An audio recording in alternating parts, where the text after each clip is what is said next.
Halo sobat sekalian, selamat datang kembali di channel Tutor Science. Di video kali ini, saya akan melanjutkan pembahasan soal kompetisi sains nasional bidang fisika tahun 2021.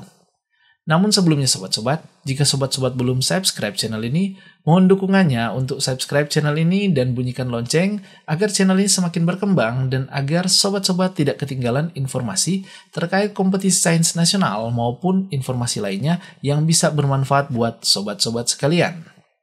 Di video kali ini, saya akan melanjutkan pembahasan soal kompetisi sains nasional tingkat kota kabupaten bidang fisika tahun 2021. Soal di video ini merupakan rekonstruksi dari soal aslinya berdasarkan informasi-informasi dari siswa-siswa peserta KSNK Fisika setelah mengikuti ujian KSNK Fisika.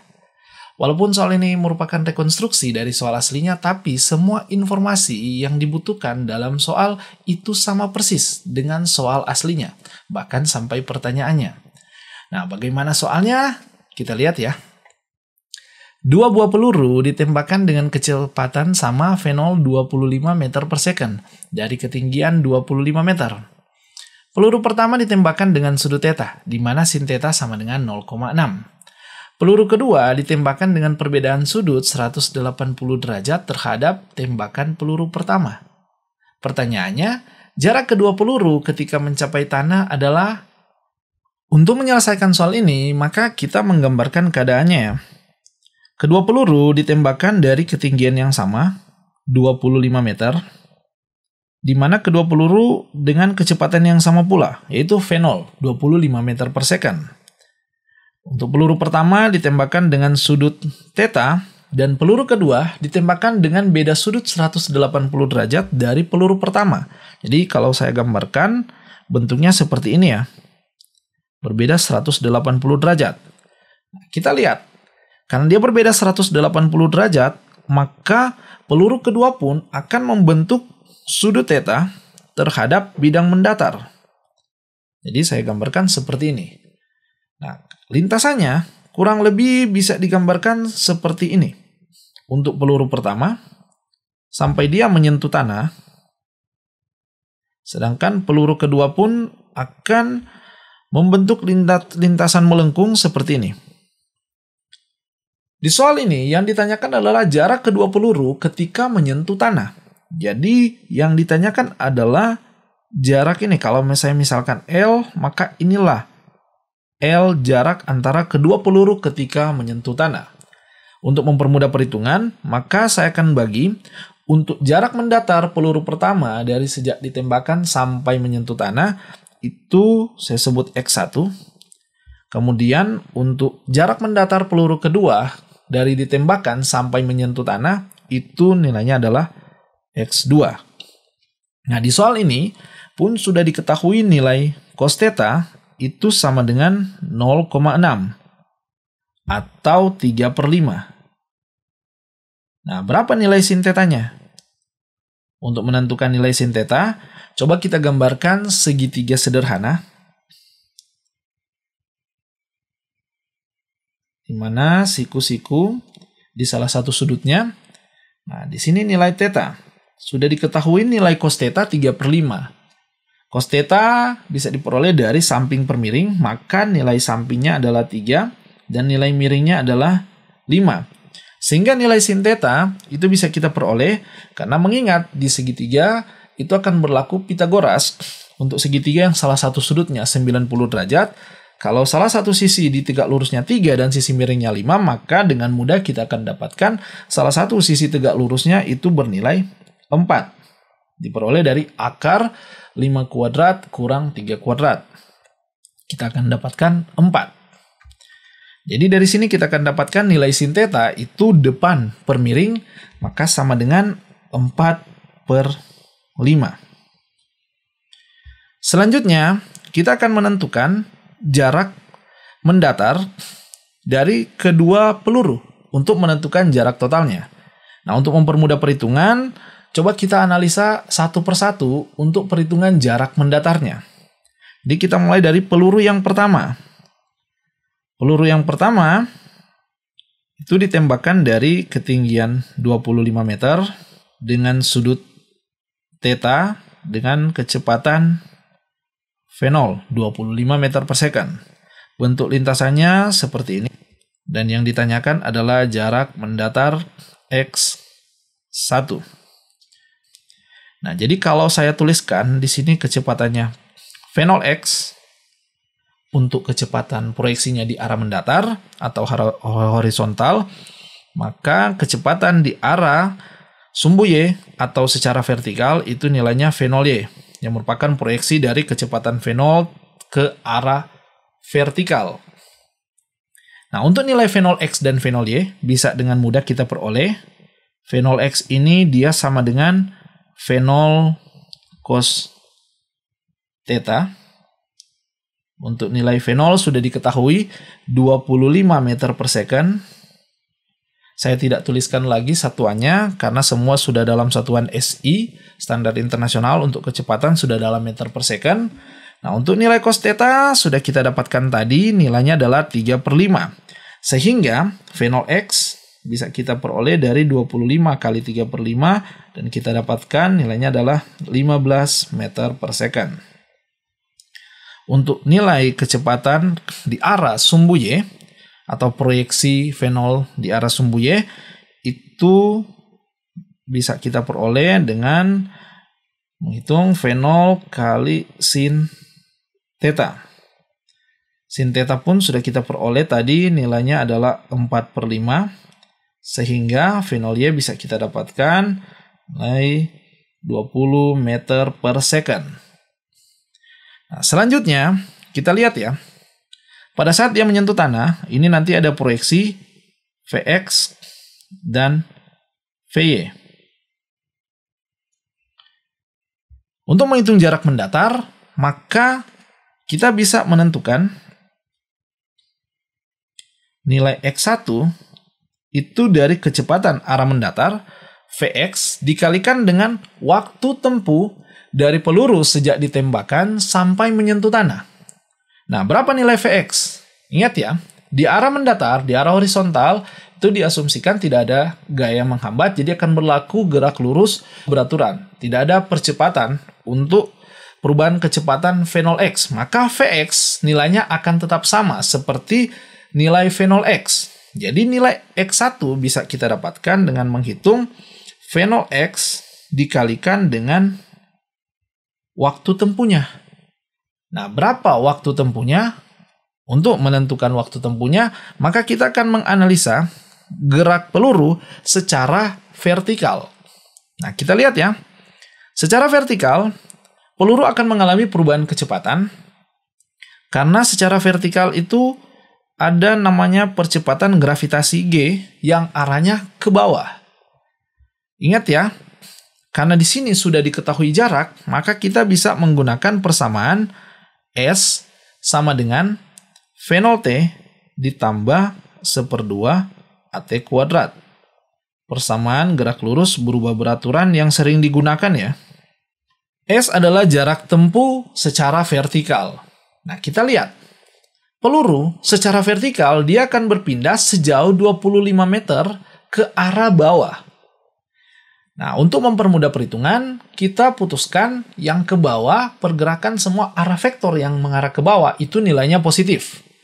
Perpindahan peluru pertama ini secara vertikal itu 25 meter ke arah bawah. Jadi, saya tuliskan ini nilainya positif 25. Untuk V0, kecepatan awal di arah vertikal itu kecepatannya V0y. Tapi kita lihat V0y arahnya ke atas. Jadi karena kita sudah putuskan ke bawah, vektor yang mengarah ke bawah nilainya positif, maka vektor yang mengarah ke atas itu nilainya negatif. Jadi saya tuliskan V0y min V0y kali T. Selanjutnya untuk percepatan yang dialami oleh peluru secara vertikal adalah percepatan gravitasi. Dan kita lihat, arah vektor percepatan gravitasi itu arahnya ke bawah. Jadi nilainya positif. Jadi saya tuliskan 1/2 GT kuadrat. Selanjutnya coba kita substitusi dengan nilai yang sudah diketahui. Untuk V0y itu sudah kita dapatkan tadi nilainya 20 meter per second. Saya tidak tuliskan lagi untuk satuannya karena semua sudah dalam satuan SI ya. Dalam satuan untuk jarak dalam satuan meter dan kecepatan dalam satuan meter per second. Nah, untuk percepatan gravitasi, biasanya kita menggunakan nilai 10. Kalau kita masukkan nilai 10, ini sebenarnya cukup mudah untuk menyelesaikan karena 25, 20, dan 10 semuanya kelipatan 5. Jadi, bisa kita selesaikan menghitung akar persamaan kuadrat dengan mudah. Tetapi di KSNK tahun 2021 ini, pada satu sosialisasi sudah disyaratkan bahwa nilai G akan digunakan adalah 9,8, kecuali ada instruksi menggunakan nilai 10. Di soal ini, hasil diskusi dengan para siswa tidak ada instruksi untuk menggunakan nilai 10. Jadi, saya gunakan nilai 9,8, atau bisa juga 9,81 ya. 9,8 kali T kuadrat. Nah, ini kalau kita coba selesaikan persamaan ini, kita akan dapatkan 25 sama dengan min 20T tambah 4,9 T kuadrat. Coba kita buat menjadi persamaan sama dengan 0 agar mudah diselesaikan. Maka kita akan dapatkan 4,9 T kuadrat kurang 20T. Untuk 25 kita pindah ruaskan. Kita akan dapatkan min 25 sama dengan 0.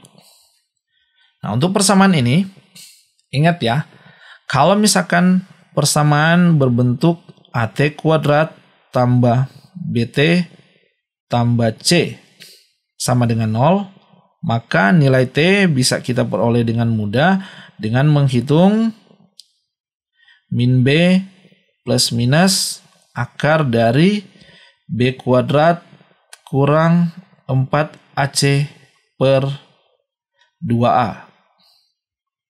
Ini cara menghitung akar persamaan kuadrat ya. Yang sebaiknya dikuasai karena cukup sering digunakan dalam menghitung akar persamaan kuadrat. Sehingga untuk persamaan di atas, kita sudah dapatkan nilai A-nya 4,9, nilai B-nya min 20, dan nilai C itu min 25. Sehingga nilai T itu bisa kita dapatkan dia sama dengan min dari minus 20 itu plus. Jadi 20 plus minus akar dari B kuadrat min 20 kuadrat kurang 4AC. 4 dikalikan dengan A nilainya 4,9 dikalikan dengan C nilainya min 25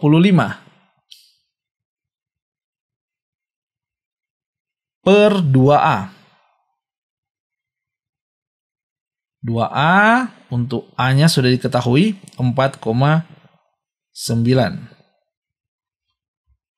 Kita coba selesaikan persamaan ini.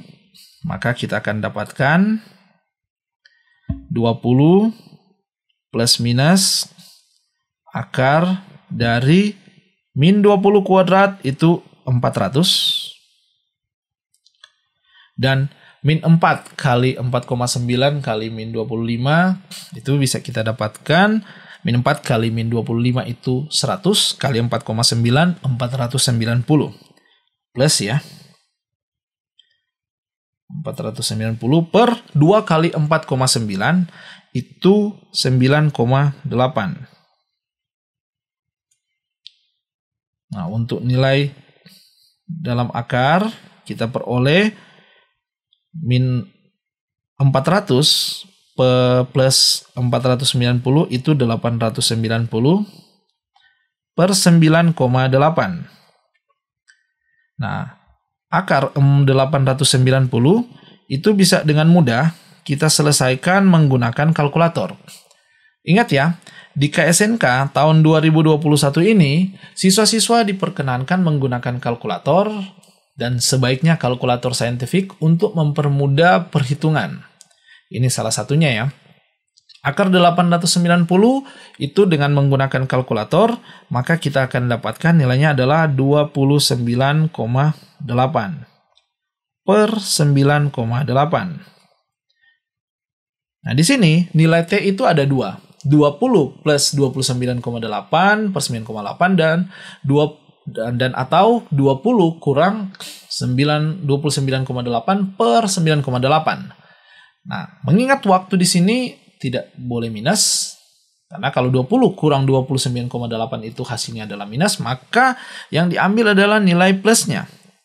Sehingga nilai T itu bisa kita selesaikan dengan menghitung 20 plus 29,8 per 9,8. 20 plus 29,8 kita dapatkan itu 49,8 per 9,8. Kita akan dapatkan waktu tempuh dari peluru pertama sejak ditembakkan sampai dia mendarat itu selama 5,08 detik atau 5,08 second. Sehingga untuk jarak mendatar X1 bisa dengan mudah kita hitung dengan mengalihkan kecepatan arah mendatar V0x. Tadi kita sudah dapatkan nilainya 15 meter per second. Dikalikan waktu, sudah kita dapatkan tadi 5,08. Dan kita akan dapatkan jarak mendatar X1 itu sebesar 76,2 meter. Inilah jarak mendatar yang akan ditempuh oleh peluru pertama sampai mendarat. Nah, bagaimana dengan jarak mendatar peluru yang kedua? Sama seperti kasus peluru pertama, coba kita analisa ya. Dan untuk mempermudah, coba kita gambarkan kejadiannya. Nah, peluru yang kedua, ini pun ditembakkan dari ketinggian yang sama, setinggi 25 meter. Dan tadi kita sudah ilustrasikan, untuk arah kecepatan peluru pertama, ini pun akan membentuk sudut theta terhadap sumbu horizontal.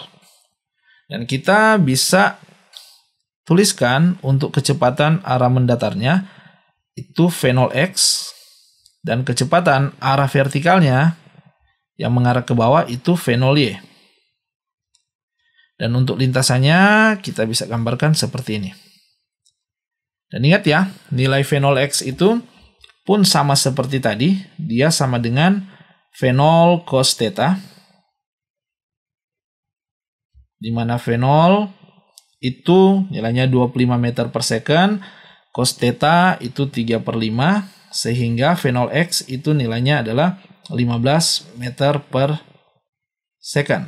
Dan untuk V0y itu nilainya adalah V0 sin theta, di mana sin theta itu sudah kita peroleh tadi, hasilnya adalah 4/5, sehingga V0y itu nilainya adalah 20 meter per second.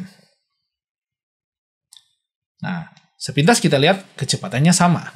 Tapi ingat ya, kecepatan adalah vektor, dan vektor bukan cuma sekedar besar, tapi juga arah. Jadi ini sebenarnya nilainya untuk V0y-nya ini berbeda. V0 untuk kedua peluru ini secara fisika, walaupun besarnya sama, tapi arahnya berbeda ya, sehingga disebut berbeda.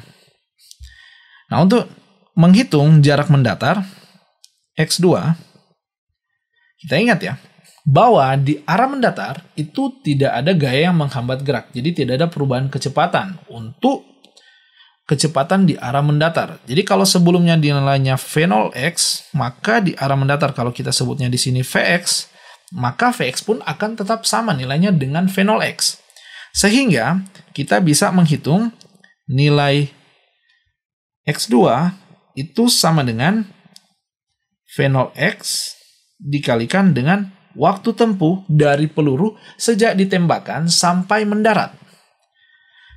Nah, berapa waktu tempuhnya?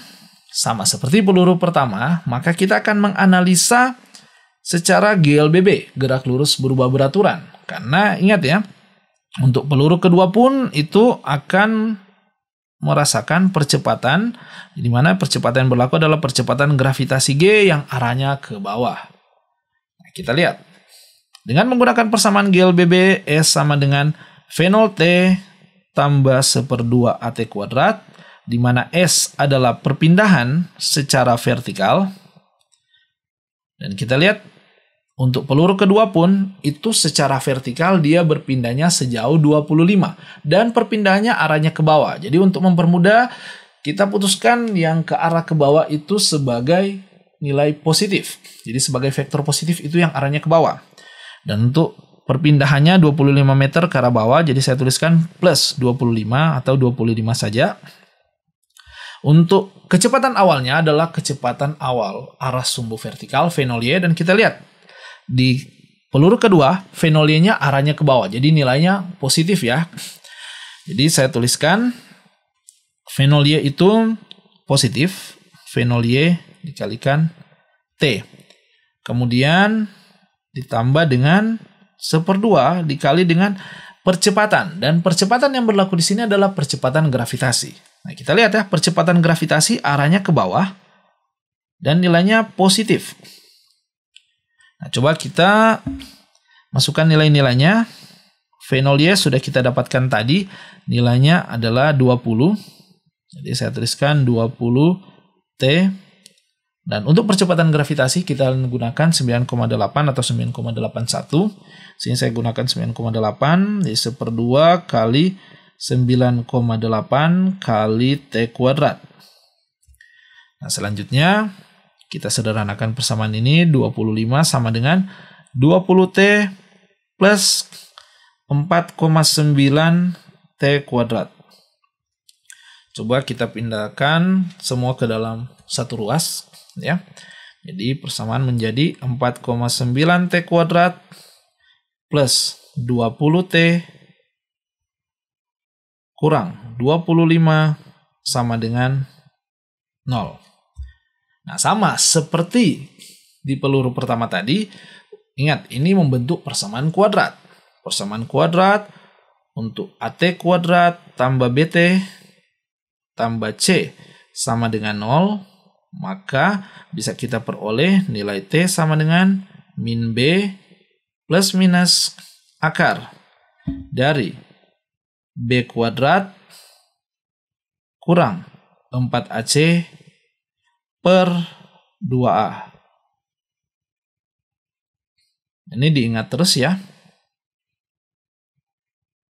Konsep matematika yang cukup sering digunakan dan sangat bermanfaat. Sehingga nilai T untuk persamaan di atas itu kita akan dapatkan min B. Untuk B kita sudah lihat ya, nilainya 20. Sehingga kita bisa tuliskan min 20 plus minus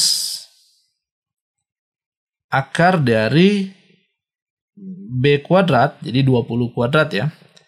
20 kuadrat kurang 4AC. Nilai A itu 4,9 dan nilai C itu min 25 per 2A. 2 kali A itu 4,9, jadi 2 kali 4,9. Coba kita selesaikan ya persamaan ini. Maka kita bisa dapatkan nilainya min 20 plus minus akar dari 20 kuadrat itu nilainya 400. Min 4 kali min 25, min 4 kali min 25 itu plus 100 kali 40,9 itu plus 490. Per 2 kali 4,9, 9,8. Dan kita lihat ya, persamaan ini 400 plus 490 itu kita dapatkan 890 per 9,8. Selanjutnya kita hitung dengan menggunakan kalkulator nilai akar 890, mirip ya dengan yang di kasus peluru pertama. Itu kita dapatkan akar 890 itu 29,8 per 9,8. Ya, di sini ada nilai plus minus, jadi nilai T itu ada dua jawaban. Dan untuk menentukan mana yang akan kita gunakan, Yang pasti nilai T jangan negatif ya. Jadi kita gunakan yang nilai positif. Kalau kita pilih min 20 kurang 29,8 maka kita dapatkan nilai negatif. Kalau kita gunakan plus maka kita akan dapatkan nilai positif. Sehingga kita gunakan yang nilai plus saja ya. Jadi nilai T kita dapatkan min 20 plus 29,8 per 9,8. Sehingga kita akan dapatkan min 20 plus 29,8 itu 9,8. 9,8 per 9,8, maka kita akan dapatkan nilai T itu sama dengan 1 second atau 1 detik. Jadi waktu yang ditempuh oleh peluru kedua sejak ditembakkan sampai dia menyentuh tanah itu selama 1 detik atau 1 second. Sehingga jarak mendatar dari peluru kedua sampai menyentuh tanah atau disebut X2 bisa kita dapatkan dia sama dengan kecepatan arah mendatar V0x yang nilainya 15 meter per second dikalikan dengan waktu dari peluru sejak ditembakkan sampai mendarat, itu kita sudah dapatkan nilainya 1. Dan 15 kali 1 itu hasilnya adalah 15 meter. Nah, kita sudah dapatkan untuk jarak mendatar dari peluru pertama itu 76,2 meter dan jarak mendatar untuk peluru kedua itu 15 meter. Ingat ya, yang ditanyakan di soal adalah jarak dari kedua peluru sampai menyentuh tanah. Kalau X1 nilainya 76,2 dan X2 nilainya 15, maka kita bisa dapatkan jarak mendatar dari kedua peluru L itu sama dengan X1 ditambah X2. Sehingga kita akan dapatkan nilai X1 sudah kita peroleh tadi 76,2, kemudian X2 itu 15, sehingga jarak mendatar kedua peluru itu sebesar 91,2 meter. Ya. Sesuai dengan default pengisian jawaban untuk KSNK 2021 satu angka di belakang koma. 91,2 yang kita tuliskan. Bagaimana sobat-sobat? Bisa dipahami kan? Itu dia pembahasan soal kompetisi sains nasional bidang fisika tingkat kota kabupaten tahun 2021. Semoga bisa bermanfaat ya. Jika ada pertanyaan terkait soal ini maupun ada soal-soal yang lainnya, silakan sobat-sobat tulis di kolom komentar yang ada di bawah ini ataupun bisa menghubungi lewat email kontak yang ada di channel Tutor Sains ini. Sampai ketemu lagi di video kita selanjutnya dan bye-bye.